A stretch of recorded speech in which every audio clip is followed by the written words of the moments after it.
business. The psalmist goes on and says, even the sparrow. I love this part of the psalm because the psalmist is wanting to be in the temple. He's wanting to be there in worship. And he says, even the sparrows are in the temple. Even the sparrows and the swallows have found a nest for their home in the temple, where they may have their young. A place near your altar, O Lord. O Lord God Almighty, my King and my God. I had a dream the other night because of the question of the little 5-year-old boy of where our bedroom was. I had a dream that Sue and I actually did move into the church, and we made one of the Camp Calvary rooms into one of our bedrooms. Sort of, a weird dream, I know. But I dreamt that with thinking about what he said and thinking about this psalm. And the psalmist says, the sparrows have a home, the swallows have a home.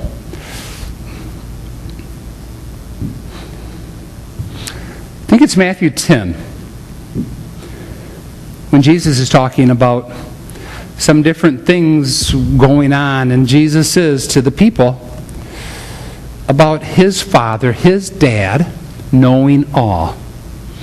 And he says, not even a sparrow falls from the sky without my Father knowing. Isn't that amazing? The psalmist, 800 years earlier, writes about the sparrows being in the temple. Jesus in the temple says, not even one of these sparrows will fall without my Father knowing. The psalmist is saying, I want to be where the sparrows are. I want to be in worship. And he says, blessed are those who dwell in your house. They are ever praising you. Blessed. Blessed is to have a fullness. It's to be content. It's to be fully happy. It's to have the reward within your life of what's going on. The contentment within our lives.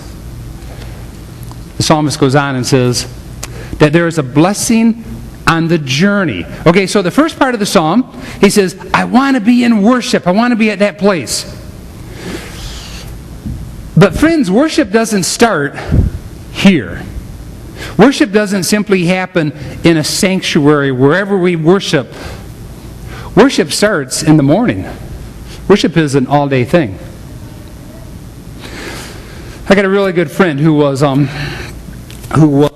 his dad was a dairy farmer.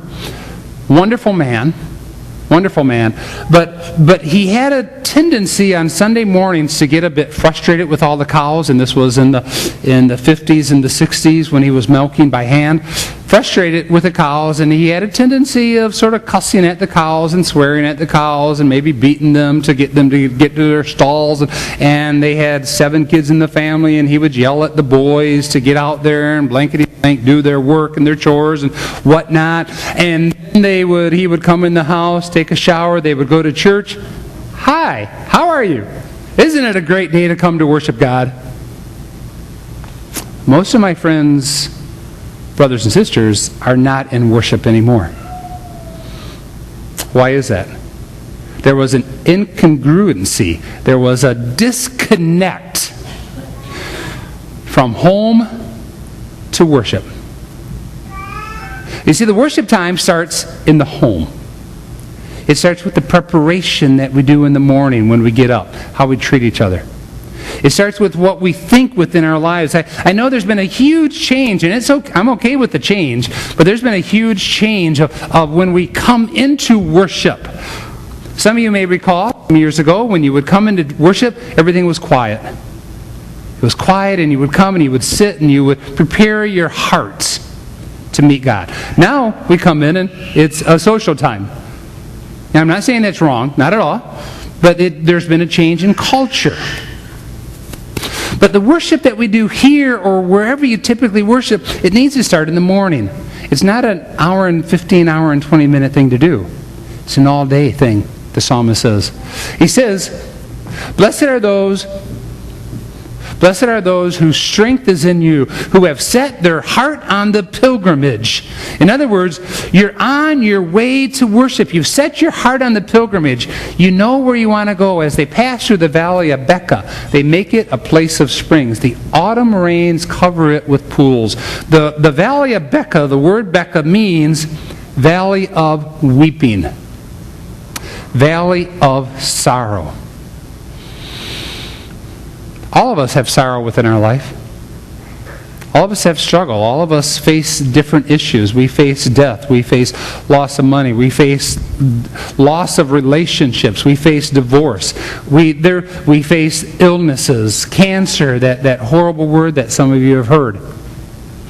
And we go through that valley of Becca, that valley of weeping. And what the psalmist is saying here is when we go through that valley, when we know that we are going to worship, we turn that valley into a place of springs with autumn rains. It's not a place where we stay, but it's a place that we move through knowing that the joy of the Lord is our strength. Knowing as Job in the Old Testament, when he had lost everything, lost all of his kids, lost all of his cattle, lost all of his sheep, said, I know that my Redeemer lives. Simple little phrase, but lived out can be very tough. I know that my Redeemer lives. If I go through the valley of Becca, if I go through the valley of loss and weeping, I know that my Redeemer lives. The psalmist says, when we are in worship, when we have worship as an attitude of our life, not just something we do Sunday morning, it allows us to face the weeping times of our lives and make it a place of springs.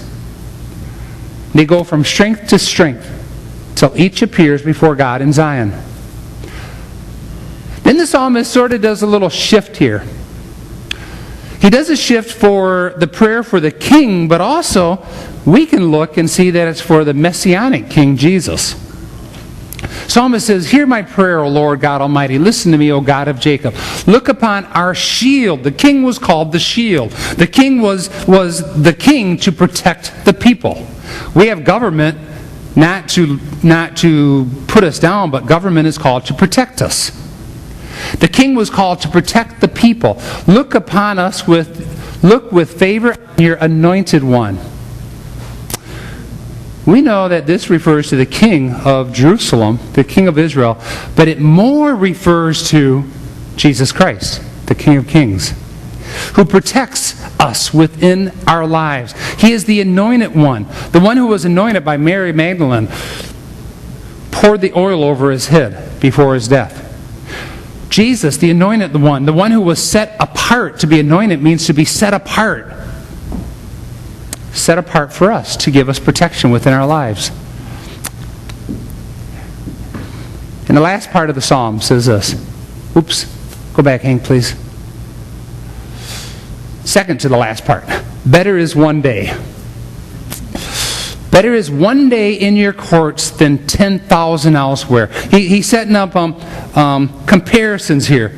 The psalmist says, I would rather be in the house of God. I'd rather be in worship of God for one day of my life than thousands of days in enjoyment of fishing, of hunting, of sunbathing, of going to Cedar Point, of all those different things that we do. The psalmist says, I'd rather spend one day in worship. That's better for me than everything else. He goes on and says, I'd rather be a doorkeeper in the house of the Lord. He says, I would rather be a manual laborer in the temple. I'd rather be paid minimum wage if I can be at the temple at that time, or if I could be within church, than dwelling in the tents of the wicked. And it's interesting because if you think about it, with these comparisons, one day versus 10,000s or thousands. You have the temple versus the tent. Temple was permanent. Tents are for nomads. They're not permanent. Psalmist is saying, I want a permanent, secure place. And I know that permanent, secure place is to have my heart right with God and my life to be in worship with God. And he goes on and says, for the Lord is a sun and shield.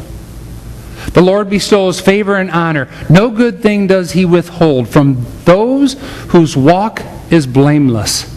The Lord God Almighty blesses the man who trusts in you. The word trust simply means to lean upon, to fall back on. We've done it here before. Some of you may remember I've had somebody come up and